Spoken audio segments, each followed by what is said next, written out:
how to enable or disable CSS at counter style in Safari on iPhone X. And okay guys, in your mobile phone, go to settings. In settings, scroll down and go to Safari.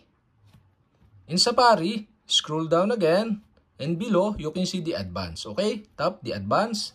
In advanced, you can see here the experimental features. Okay, go to this. In experimental features, scroll down and you can see here the CSS at counter style. The CSS at counter style is disabled.